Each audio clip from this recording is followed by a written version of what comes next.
El Sol va a morir, no hoy, no en 1 millón de años, pero en aproximadamente 5.000 millones de años, el hidrógeno en su núcleo se agotará. La reacción de fusión que lo ha mantenido estable desde que el sistema solar se formó comenzará a fallar, y el Sol hará lo que todas las estrellas de su tamaño hacen cuando llegan al final. Se expandirá. Se inflamará hacia afuera en una esfera de gas incandescente que engullirá Mercurio, Venus y probablemente la Tierra, hasta alcanzar un diámetro 100 veces mayor al que tiene hoy. Se convertirá en una gigante roja. Y si en ese momento, en ese instante preciso de la agonía estelar, algo o alguien estuviera lo suficientemente cerca, lo que le ocurriría a su cuerpo no sería simplemente morir, sería ser deshecho por el universo, átomo por átomo, de formas que ninguna descripción de muerte terrestre puede prepararte para entender. Las estrellas mueren de formas distintas dependiendo de su masa. Esa es la primera cosa que hay que entender. No como datos, sino como el marco de todo lo que viene después. Una estrella como el Sol, de masa media, muere lentamente. Agoniza durante miles de millones de años en su fase de gigante roja antes de colapsar en una enana blanca y enfriarse durante eones.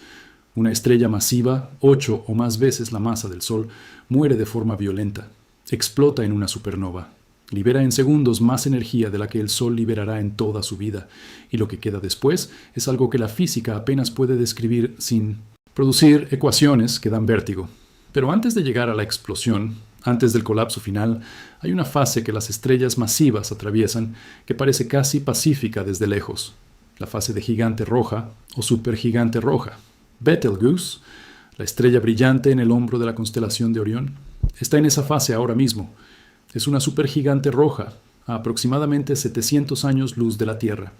Su diámetro es tan enorme que si la colocáramos donde está el Sol, su superficie se extendería más allá de la órbita de Júpiter, 4 veces la distancia entre la Tierra y el Sol, todo dentro de una sola estrella.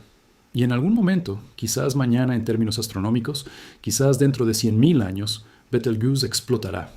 Desde la Tierra la veremos brillar tanto como la luna llena durante semanas. Desde adentro sería otra cosa completamente. Estás ahí, a distancia orbital, lo suficientemente cerca para ver la superficie de la gigante roja extenderse ante ti como un océano de fuego que no tiene horizonte visible. No hay punto donde termina la estrella y comienza el espacio. La transición es gradual, una atmósfera estelar que se extiende millones de kilómetros hacia afuera, tan tenue en sus capas externas que técnicamente ya estás dentro de ella sin haberte dado cuenta. Eso es lo primero que sorprende. No hay una superficie definida, no hay una línea que cruzar que diga, aquí termina el espacio y aquí empieza la estrella. Las capas externas de una gigantes rojas son tan difusas que una sonda podría volar a través de ellas durante horas sin que ningún instrumento registrara un cambio dramático. La densidad aumenta gradualmente. El calor aumenta gradualmente. Todo ocurre en una progresión que engaña. La luz que emana de ella es roja, no el rojo violento del fuego terrestre. Un rojo más profundo, más anaranjado, casi cálido en su tonalidad. Las gigantes rojas son más frías en su superficie que el Sol, alrededor de 3.500 grados centígrados comparados con los 5.500 del Sol. Más frías en términos estelares, lo que todavía significa lo suficiente para vaporizarte en fracciones de segundo, si te acercas sin protección. Pero la belleza existe. Por un instante, existe. Algo no está bien, sin embargo, porque la superficie de una gigante roja no es estable. No es la esfera relativamente uniforme que es el Sol, es convulsiva. Tiene células de convección del tamaño de supergigantes enteras moviéndose a la superficie, burbujas de plasma tan grandes que cada una de ellas podría contener a la Tierra 100 veces, y esas burbujas suben, estallan en la superficie, y bajan de nuevo en un ciclo que genera una textura en la estrella, una topografía de gas en movimiento que desde la distancia parece casi orgánica, como algo que respira, como algo vivo que sabe que va a morir y que no puede quedarse quieto. El calor llega antes que ninguna otra cosa. No el calor de un incendio, no el calor de un motor. La radiación electromagnética que emite una gigante roja en todas las frecuencias del espectro, visible, infrarrojo, ultravioleta, te llegaría como una pared de energía que ningún material conocido puede bloquear indefinidamente. Los ingenieros que diseñaron la sonda Parker Solar Probe, que se acerca al Sol más que cualquier objeto humano anterior, construyeron un escudo térmico de carbono de 12 centímetros de grosor que puede soportar temperaturas de 1400 grados centígrados. Y aún así, Parker Solar Probe nunca se acercó lo suficiente para entrar en la corona solar. Para entrar en una gigante roja necesitarías algo que no existe, no porque los ingenieros no sean suficientemente inteligentes, sino porque los materiales que lo harían posible no pueden existir. Todo material conocido se vaporiza, se ioniza, se descompone en plasma por debajo de la temperatura que encontrarías en las capas internas de una estrella moribunda. No hay sólido, no hay líquido, no hay nada que mantenga su estructura a esas temperaturas. La materia en su forma ordinaria simplemente deja de serlo. Sin protección, el calor radiante de una gigante roja a distancia de sus capas externas sería letal en segundos. No el tipo de muerte que el cerebro procesa como quemadura. El tipo de muerte en que el tejido biológico, que existe en un rango de temperatura entre 0 y 42 grados centígrados, enfrenta energía suficiente para romper los enlaces químicos que lo mantienen como tejido. No ardes, te deshaces. Pero aquí está el problema. El calor es el primer aviso. Lo que viene después no avisa. Las gigantes rojas pierden masa constantemente, copiosamente, en cantidades que hacen que el viento solar terrestre parezca una brisa. El Sol pierde aproximadamente 1.000.000 de toneladas de masa por segundo a través del viento solar. Una supergigante roja como Betelgeuse pierde aproximadamente 100 millones de veces más que eso. El material que fue parte del núcleo de la estrella, gas enriquecido con los productos de millones de años de fusión nuclear, carbono, oxígeno, neón, se vuela hacia afuera en un viento estelar tan denso que forma una nebulosa visible alrededor de la estrella. Ese viento viaja a velocidades de decenas de kilómetros por segundo.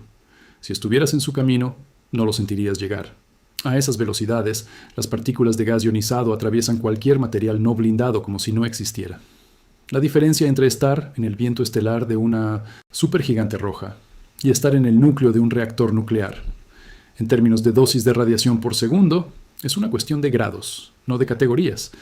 Y dentro de ese viento, moviéndote hacia la superficie de la estrella, la presión aumenta. No la presión de la gravedad terrestre, la presión de un plasma en movimiento que empuja en todas direcciones simultáneamente con una fuerza que aumenta a medida que te acercas al núcleo de emisión. Pero se pone peor.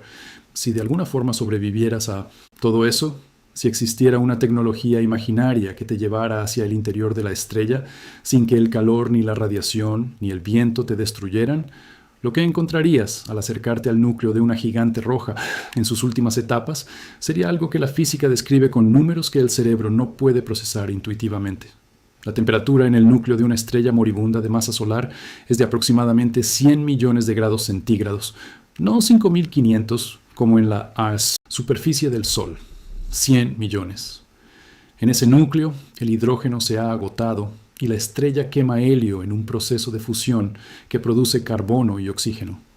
La presión en ese núcleo es de cientos de miles de millones de atmósferas. La densidad es tal que una cucharadita de material del núcleo pesaría toneladas.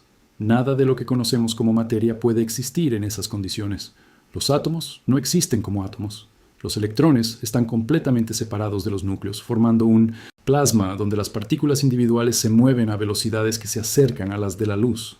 La física ordinaria, la física de los sólidos y los líquidos y los gases que describen el mundo que experimentamos, es completamente irrelevante aquí. Y aquí es donde todo cambia, porque las estrellas masivas no se detienen en el carbono. Cuando una supergigante roja agota el helio en su núcleo, comienza a fusionar carbono.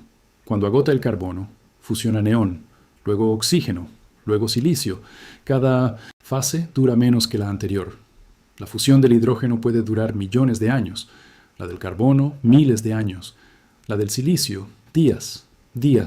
La misma estrella que tardó millones de años en quemar su hidrógeno, quema su silicio en días, produciendo hierro. Y el hierro es el final. La fusión del hierro no libera energía, la consume. Cuando el núcleo se llena de hierro, la reacción de fusión que sostuvo a la estrella durante toda su vida simplemente se detiene. Y sin la presión hacia afuera que la fusión generaba para contrarrestar la gravedad, el núcleo colapsa. En menos de un segundo, millones de kilómetros de materia estelar caen hacia el centro en el tiempo que tarda un corazón humano en latir. La temperatura en ese instante supera los 100.000 millones de grados. El núcleo colapsa hasta alcanzar la densidad de un núcleo atómico, un objeto del tamaño de una ciudad con la masa de 2 soles, y luego el colapso rebota hacia afuera. La onda de choque que sale hacia afuera desde ese rebote es la supernova. La energía liberada en ese instante es mayor que la que el Sol emitirá en toda su vida de 10.000 millones de años. Y gran parte de esa energía sale en forma de neutrinos, partículas que interactúan tan débilmente con la materia ordinaria que pueden atravesar la Tierra sin desviarse. Pero en la densidad extrema del núcleo colapsante, incluso los neutrinos interactúan. Y cuando la onda de neutrinos alcanza las capas externas de la estrella que todavía están cayendo hacia adentro, las empuja hacia afuera a velocidades de decenas de miles de kilómetros por segundo. Si estuvieras dentro de la estrella en ese momento, a cualquier distancia del núcleo, no habría preparación posible. La onda de choque viajaría más rápido de lo que cualquier señal podría alcanzarte para avisarte. El universo no tiene protocolo de evacuación. Esa ni siquiera es la peor parte. La peor parte es lo que la supernova hace después de que termina. El hierro, el carbono, el oxígeno, el nitrógeno, el silicio, todos los elementos que la estrella forjó durante millones de años de fusión nuclear, son lanzados al espacio interestelar, se dispersan en una nebulosa que se expande durante miles de años, enfriándose, mezclándose con el gas del medio interestelar y eventualmente contribuyendo a la formación de nuevas nubes moleculares de las que nacerán nuevas estrellas y nuevos planetas. Y en esos planetas, bajo las condiciones correctas, esos átomos fabricados en el núcleo de una estrella moribunda formarán moléculas. Las moléculas formarán estructuras más complejas. Y en el tiempo suficiente, en las condiciones correctas, esas estructuras podrían organizarse en algo capaz de preguntarse de dónde vino. El calcio en tus huesos fue fabricado en el núcleo de una estrella que murió antes de que el Sol existiera. El hierro en tu sangre fue forjado en la última fase de fusión de una estrella masiva que colapsó hace miles de millones de años. El oxígeno que entra en tus pulmones en este momento fue sintetizado en el interior de estrellas que terminaron exactamente como terminarán todas las estrellas que ves en el cielo esta noche. No eres un observador de la muerte estelar, eres su producto. Las estrellas mueren para que puedas estar aquí preguntándote cómo sería entrar en una. Cada elemento en tu cuerpo más pesado que el hidrógeno y el helio fue fabricado en el interior de una estrella. No metafóricamente, literalmente.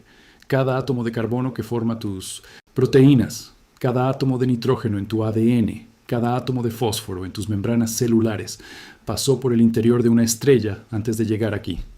La violencia de una supernova fue el mecanismo de dispersión que colocó esos átomos en el medio interestelar donde eventualmente formaron el disco protoplanetario del que surgió la Tierra. Entrar en una estrella moribunda no sería solo morir, sería regresar al proceso que te creó, ser disuelto de vuelta en el plasma del que, en algún sentido, profundo y completamente no metafórico, viniste. El universo no te destruiría, te reciclaría, tus átomos sobrevivirían, serían dispersados en la nebulosa, viajarían durante millones de años en el espacio interestelar. Y en algún punto, si el universo tiene suficiente tiempo por delante, podrían formar parte de una nueva estrella, o de un nuevo planeta, o de algo que la biología todavía no ha inventado. La estrella moribunda no es el final de nada. Es el mecanismo más violento y más generoso que el universo tiene para redistribuir los ingredientes de la existencia. Y tú, en este momento, estás hecho de lo que sobró de ese proceso la última vez. El universo ya te deshizo una vez antes de que fueras tú. No tienes forma de saber cuántas veces más lo hará.